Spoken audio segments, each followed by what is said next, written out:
يا نفس إن لم تظفري لا تجزعي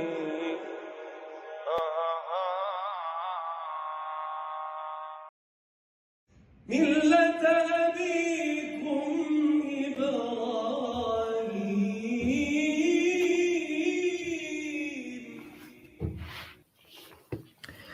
أعوذ بالله من الشيطان الرجيم. قال أراغب أنت عن آلهتي يا إبراهيم لئن لم تنته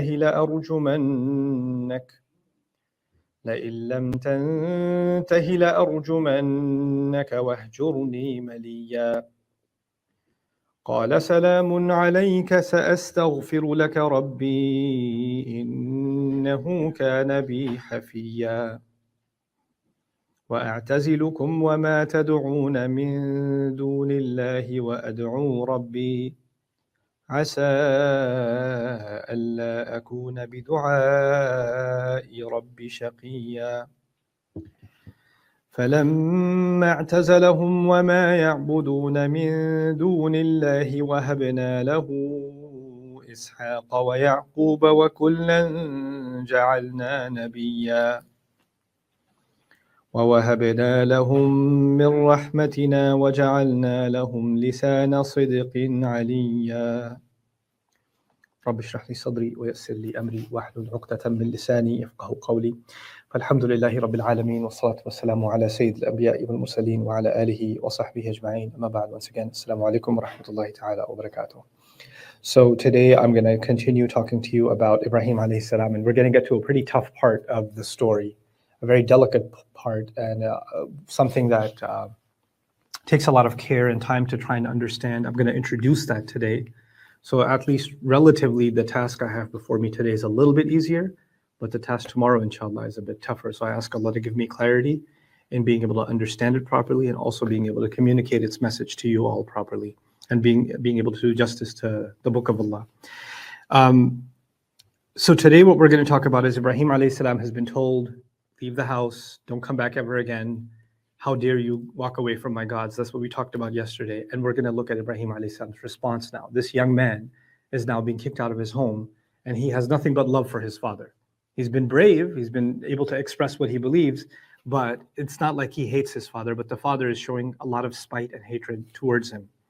So what does he say? He says, قَالَ سَلَامٌ عَلَيْكَ. He says, peace on you. And salam is general. So as-salamu alayka and salamun alayka, a little bit balaghi difference between them. The tanween, salamun, the end that you hear in salamun, what that does is, it's like unimaginable kinds of salam, unimaginable kinds of peace. Like, I can't see peace coming to you right now from what I see. You're, drowned in shirk and misguidance. And when someone has that, then, يَجْعَلْ لَهُ, their sadr, their chest becomes harajan dayiqan, it becomes tight. So when people don't do right by Allah, Allah makes their chest tight. So he can't see how his dad's going to have peace. But he's saying Allah is capable of anything. Maybe somehow his heart is going to change at some point. So he's actually not only saying farewell. When we think of salam, we think of farewell. He's actually praying for his father. I pray you find peace. I pray somehow peace comes onto you. I pray somehow good comes onto you. And that peace can only come by way of faith. So actually, even inside salamun alayk, he's actually praying for his father to find the right faith. Right, that's embedded inside those words. Now, these are parting words of Ibrahim. This young man, you can imagine a teenager, is being kicked out of the house. And his father saying, get away from here. And his last words to his father are calm and prayer and peace. And he's leaving in a peaceful way. Now, the thing is, typically you would imagine the elder is more composed and the youth is fired up. And when kids leave the house, a young man walks out of the house, or a girl walks out of the house, they scream and yell back, slam the door, they walk out, right? That's the typical scene that repeats itself around the world. And here you have the elder acting like a child and the child behaving maturely, right? He's the one that's saying, peace on you, and I'm praying for you, and he's walking away peacefully, right? And that's one of the remarkable things that Islam does. Islam, it brings about maturity at an early age that even surpasses the elder. It gives a young man, a young woman control over their emotions. They don't get riled up easily. It's not easy to get under their skin. It's not easy for them to just lose their emotional temperament, you know? And if that's the case with you, then you haven't internalized some things from the Quran yet. If you get easily fired up, if you get easily riled up, then you haven't internalized the thought process that Allah wants you to have. Because, you know, obviously, if you know, any other person is in this position, they're trying to tell their dad they're doing something wrong or whatever, and they get yelled at, they could just fire back and say, you know, I'm trying to help you. You want to burn in hell so bad? You know what? That sounds like your problem then. Go ahead. You know, they could do that. Or fire back. Why are you yelling at me? I'm the one trying to help you. Don't you realize this is wrong? They could raise their voice too. But Ibrahim alayhi salam keeps his composure. And that's one of the things, a theme that you'll find among the prophets of Allah, is that they keep their composure. Even when he decided to destroy the idols, he kept that to himself. And he did this whole thing that Allah wanted him to do. But even at the end of it all, he kept his composure. And now with his dad, this is actually a scene before the whole escalation outside, because we're not going chronologically. We're going by the passages of the Quran, right? So the scene where he destroyed the idols that we already talked about is going to happen later. That hasn't happened yet. But even now, he's kept his composure and he didn't let that situation escalate. The thing to know here is that you can be a very composed person in every part of your life. You could be really, really well controlled at work. Your manager could be like Firaun, 2.0. And you can just stay calm and composed. You could be a cashier at a store, and the person in front of you is the most obnoxious human being on the planet. Somehow your luck that they're the one who showed up and they want a refund for a half-eaten sandwich or whatever, right? And they're giving you a hard time. Where's the manager? This and that. And you can say, excuse me, thank you. You can keep your composure. One, because you want to keep your job, but two, because you've learned to grow a thick skin and ignore some of that craziness, right? You can ignore all of that stuff. But the same people who have that kind of high level of composure and tolerance in whatever situations, they're not able to keep that composure when it comes to family. Because family members have a way of poking you that gets right through any defenses you have. Like they could say stuff and they can do stuff and they can look at you in ways. If anybody else said exactly the same thing, it wouldn't bother you. But if your dad said it, your mom said it, your brother said it, your spouse said it, your child said it, it would cut deep. And that's why it's harder to be more composed and dignified and under control when you're having conversations and communications with family. And sometimes those conversations are about Islam. They're about your religion. And maybe even if you're in a Muslim family, you're a little more Muslim than the rest of your family. That's very possible, right? Or you're at least trying to be. And they notice it, and then they start making fun of your religion. Or they start making fun of the way you're practicing your religion. Or where are you going? Oh, okay, yeah, you're holy now, right? Okay, yeah. Mm-hmm. They're being sarcastic with you. They're taking shots at you. They're doing it, and you know what? Eventually you explode. But Ibrahim alayhi salam's legacy, again, his father's exploding on him, but he's keeping his composure, and he realizes something. He's not going to take a stand and say, I'm staying here no matter what. Make me leave. You can't make me leave. He's leaving. So I'm not going to escalate the situation. I'm going to walk away. That's fine. And it's another important thing that sometimes heated exchanges are not under your control or my control. Somebody's going to lose their temper. Somebody's going to lose their cool. They're going to explode. There's nothing you can do about that. But one thing you can do is distance yourself. You can distance yourself. It's interesting. Some people actually say crazy things not because they mean it, but because that's their way of keeping you in check, right? Get out of my house. Don't ever come back. Okay, I'm going to leave. Where are you going? You just said get out of the house. You just said don't come back. Yeah, don't be smart with me. No, I'm actually being sane, right? So you can hear overly dramatic things in the heat of exchange. And what you need to do, if you're exposed to that constantly, if I'm exposed to that constantly, you're within your rights to say, I'm not going to continue to expose myself to that. I need to distance myself. There's nothing wrong with distancing yourself. Allah Azza wa Jalla in the Quran says, وَصَاحِبْهُمَا فِي الدُّنْيَا مَعْرُوفًا. He tells us about parents, give them company in the most dignified way.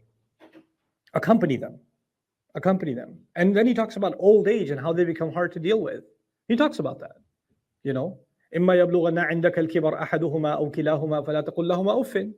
If one of them or both of them reach old age, then don't say even uff to them. This is a Makki surah. That's important to note because in Makkah, the Sahaba, the companions who became Muslim, their parents weren't Muslim, right? So when this ayah came down, its first audience was not Muslim parents, it was non-Muslim parents. So there was a hostility at home. And when they were coming at you, then you don't even say uff to them. Then you keep, you stay patient. You don't respond. You don't get aggressive. But what we learn from the legacy of Ibrahim alayhi salam is even stepping away. Sometimes stepping away is doing them a favor, because if you're trying to convince them to do something good, but they've resorted to hostility, like their biggest problem isn't the message, their problem is you're saying it. Like the fact that you're saying it is the problem. If anybody else would have given them advice, they would have been more prone to listen to it without their guard up. But the fact that you're the son, or you're the youth, or who are you to tell me? That's what it's become now, right? So you sticking around is actually making it more difficult for them to accept the message, right? It's coming from you is the problem now. Even if you're Ibrahim, even if you're Ibrahim alayhi salam, that's the problem. So that the right thing to do there is to step away. Like a lot of times actually, it's either, this is a child giving da'wah to the parent, but the opposite scenario, parents giving da'wah to the child. And there's a lot of that scenario around the world, right? So a mother says, my son stopped praying, or my daughter isn't, observing the deen anymore, and they have bad company, they're resorting to bad things. How do I stop them? Like the Quran says, waylaka amin. Parents are saying, curse you, believe. Where did your faith go? Like parents are deeply frustrated with their children. And what does Allah say about that? He expresses the frustration of those parents, but at the same time, sometimes you have to just realize that we don't own our kids. What did Yaqub alayhi salam have to do? Sabrun jameel. He has to demonstrate beautiful patience. He's not constantly preaching to his sons. They need to come figure this out on their own. At some point, you have to realize this person has to figure this out on their own. Everything you could have done, you've done. And if you keep trying to nail this in more and more, you're only making things worse. You're not doing good da'wah anymore. You're reversing the effects of da'wah. You're only making it more antagonistic now. So he says, Salamun alayk. Then he says, Astaghfiru laka rabbi. So beautiful. I'm going to ask my master to seek forgiveness for you. I'm going to pray for your forgiveness. So he's telling his idol-worshipping, idol-manufacturing father that he's going to be praying for his forgiveness. Now this is the delicate issue that I'm going to talk to you about at length tomorrow, inshallah, which is what? Which is that, are we allowed to pray for the salvation and the forgiveness of our non-Muslim family members? Are we allowed to do that? Because there are other places in the Quran which seem to say, no, you're not. And this is Ibrahim alayhi salam saying, I'm going to pray for you. And we're going to have to look at all of it. We're going to have to look at all the places where Allah says, don't do that. And we're going to look at the example of Ibrahim alayhi salam and the exception of Ibrahim alayhi salam, or when is it okay and when is it not okay. And I want to be as empathetic as possible. There are people who absolutely love their mother, right? And they're doing da'wah to her. They're praying for their forgiveness is actually the same as praying for their guidance, isn't it? Because we know that forgiveness doesn't come except for by way of guidance. The rules are not different for your parents or for your loved ones than they are for yourself. I know I can't get forgiveness if I don't live by guidance, right? So it's the same thing for them. So asking for their forgiveness is the same as asking for their guidance. They go hand in hand. So we're going to dive deeper into that, inshallah, because it is a delicate topic. And I have met some Muslims that took shahada and then they were told you can't pray for your parents or you can't pray for your brother or your sister. And they're in a crisis. Like they know that my parents are heading down the wrong path and they can't even pray for them, right? So how do we reconcile that? That's again tomorrow's task. But for today, he says to his father, I'm going to be praying for your forgiveness. Innahu kana bi hafiya. My master, he's always been extremely good to me, extremely gentle with me. My Rabb has been extremely gentle with me. This hafi in Arabic is ash-shadidul lutfi, ash-shadidul iltafi wal birr. So it's actually someone who's extremely good and extremely gentle and delicate in treating you and taking care of you. This is how Ibrahim alayhi salam is describing Allah. So you should notice a pattern now. The way Ibrahim talks about Allah. Ibrahim alayhi salam talks about someone who he has to worship someone that he loves, right? Not just someone that has an authority over him, someone that he loves. And now he's talking about someone who's been extremely delicate and gentle with him, right? Then when he called on his name, he called on Ar-Rahman. So yes, Allah has many names, but it seems to be that Allah's, the dimension of God that Ibrahim alayhi salam is so attached to, first and foremost, is actually him being loving, caring, protecting, always there for you. Someone who deserves to be loved back because of the love he gives. That's the dimension that is at the center of the discourse and the da'wah of Ibrahim alayhi salam. This is important because Muslim discourse should reflect Ibrahimi discourse. The way we think about Allah, the way we introduce people to Allah should be the way Ibrahim alayhi salam thought about Allah, because millata abikum Ibrahim. That's why I did this series, the religion of your father Ibrahim, right? So when we present Allah as the authority, as the punisher, as the all-powerful, as the one who will take revenge on Judgment Day, as the one who's terrified, like those are all true. As the one who destroyed the nation of Nuh and the nation of Salih and the nation of Fir'aun, the destroyer of nations. It's also true. That's not how you introduce Allah.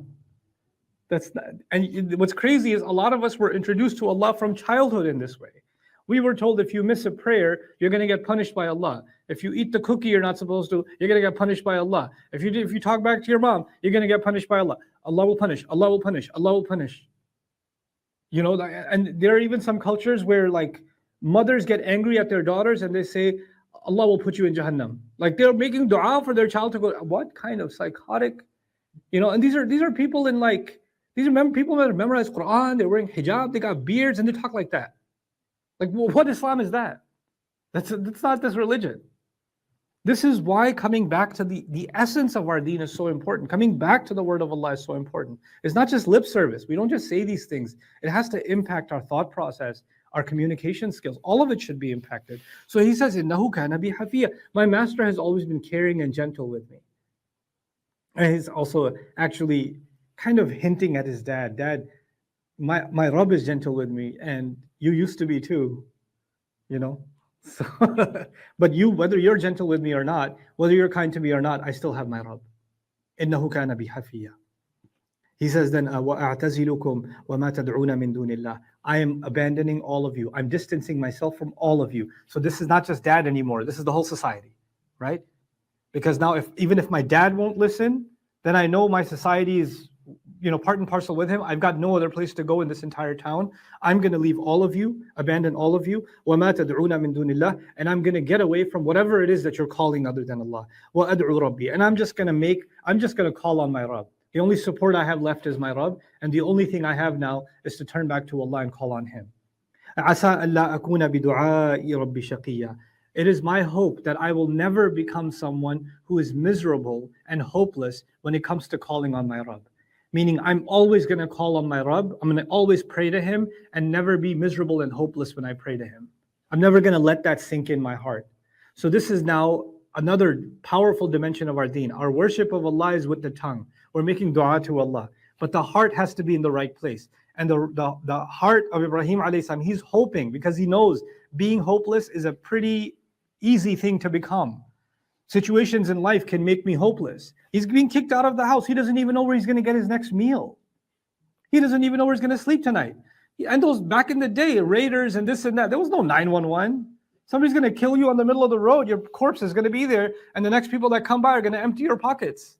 That's what's going to happen. This was the old world, the ancient world. And he's a young man. So he's an easy target, right? And then his entire town hates him on top of that. And so now he says, but I hope that no matter how bad the situation gets, I don't become hopeless when I turn to Allah in prayer. I hope that doesn't happen. So the situation outside should never impact my connection with Allah. The situation outside can be good, it can get bad, it can get worse and worse and worse, but my dua to Allah shouldn't change. فَلَمَّا اعْتَزَلَهُمْ. Now I'll leave you with this. It's so beautiful. فَلَمَّا اعْتَزَلَهُمْ وَمَا يَعْبُدُونَ مِن دُونِ اللَّهِ. When he distanced himself from them, and he distanced himself from all their false gods, whatever they worshipped other than Allah. وَهَبْنَا لَهُ إِسْحَاقًا. We gave him the gift of a child, Ishaq. That didn't happen right away. That happened several decades later when he was an old man. This leaving the house happened when he was a teen. And he's having a child in his 70s and 80s, actually. So that's way down the road. And what does Allah say? When he left them, Allah gave him the gift of Ishaq. Then he says what? Wa Yaqub. And his grandson Yaqub. And then he says, وَكُلًّا جَعَلْنَا نَبِيًّا, and all of them we made into prophets. وَهَبْنَا لَهُم مِّن رَحْمَتِنَا, and we gave them the gift, we gave all of them gifts from our mercy, our loving care. وَجَعَلْنَا لَهُم, meaning his children, his offspring, لِسَانَ صِدْقٍ عَلِيًّا, we gave them truthful tongues. Allah starts talking about his future generations. What is Allah telling us? One man made a decision to leave shirk, right? And what did Allah give him as a gift? He gave him the legacy of children that will become prophets and carry the tongue of truth because he spoke the truth to his father. And now, going perpetually into future generations, all of their good deeds become his. He's been abandoned by the people in this dunya, but long after he's gone, there are people that are loyal to him and are going to continue to add to his good deeds. By the time you get to Ishaq, Yaqub gives birth to, his son is Yusuf. Yusuf is in jail. He's talking to a couple of prisoners and he's saying, I follow the religion of my father Ibrahim. 3 generations are gone down and he's talking about who? Ibrahim alayhi salam. On the flip side, you got Ismail. 4,000 years later, you get Rasulullah sallallahu alaihi wasallam, and he's talking about millata abikum Ibrahim. All of this, Allah is connecting it to what? He was willing to leave everything he loved and everyone he loved. When they made it impossible for him to worship Allah, he won't leave the worship of Allah. When he made that decision, Allah changed the course of the future. Allah changed the course of history. Allah changed the course of future generations. That's what he gave him. So maybe Allah will put your life and my life in difficulty. Allah will put some young man, some woman who accepted Islam, they feel like they lost their family, they lost their friends, they lost their social circle, they're completely isolated and abandoned. You know what? You should feel like that because you're supposed to relive Ibrahim alayhi salam's story. That's why it's there. That episode has to happen. You're supposed to feel that isolation. And that isolation is actually the gift from Allah, which will lead to people being brought into your life by way of children, by way of spouse, by way of friends. وَالَّذِينَ آمَنُوا وَعَمِلُوا الصَّالِحَاتِ لَنُدْخِلَنَّهُمْ فِي الصَّالِحِينَ. Those who believe and do good deeds, we will absolutely enter them into the company of good people. Allah will give you new company. He'll give you a new family. He'll give you something that won't just last in this world. It will be something that will continue into the next life too. The kinds of people you want to be together with them in this life, and you get to be together and happy with them in the next life too. That's what He'll replace it with. But in order to earn that, maybe you're going to have to go through some isolation. Maybe you're going to have to experience what your father Ibrahim alayhi salam experienced. Maybe people will push you away. Maybe people are going to hate you for how you're being now, just for your Islam, just for your Islam. And I say this a million times. I'll say this as I end today. This isn't just happening because somebody accepted Islam in a Christian family, a Jewish family, a Hindu family, an atheist family, etc., etc. And many of those people are even understanding. Sometimes, and a lot of times, in Muslim families, when a young man or a woman or even elder decides to wake up to their religions, they don't want to be Muslim by name anymore. They actually want to be Muslim. They want to know what Allah says. They want to bring changes into their life that make Allah happy. Then you'll find that the kind of rage that Ibrahim's father had, you'll see that kind of rage coming from Muslim families too. Muslim at least by name. But they'll be upset. They're going through these changes. I don't like it. This is too extreme. I don't like it. And when that happens, you and I better be ready, and we better exhibit ourselves in the way that Ibrahim alayhi salam exhibited himself, the way he carried himself. We're supposed to be calm, collected, and loving, and pray for them. If Ibrahim alayhi salam can pray for his mushrik father, we should absolutely be praying for our family members that may be giving us a hard time, but they deserve our prayer. And the last thing I'll tell you is Ibrahim alayhi salam said this openly, وَأَسْتَغْفِرُ لَكَ رَبِّي, but you can also read it as he didn't tell his father, I'm going to pray for your forgiveness, but maybe as he's walking away lovingly, he's saying it, murmuring it to himself. He's saying, I'm going to pray for your forgiveness, Dad. You know how you talk to someone even though they're not there? Right? Because you feel a connection to them. So it's perhaps that way that he's speaking. Because if you go to somebody, a family member, and you say, you know what? You need a lot of dua. I'm going to make dua for you. That's not dua, that's an insult. Right? And it's also self-righteous. Like, you got the dua connection. Their dua, who's going to listen to that? So don't do that. But genuinely, pray for your family members, the ones that are even hostile towards your deen. Especially those that are hostile towards your deen, and pray that Allah gives them peace. Because that hostility is coming from a place. It's coming from a place where they don't have peace. And then once they have that, then perhaps Allah will give them guidance and everything else that comes with it. بارك الله لي ولكم في القرآن الحكيم ونفعني وإياكم بالآيات والذكر الحكيم.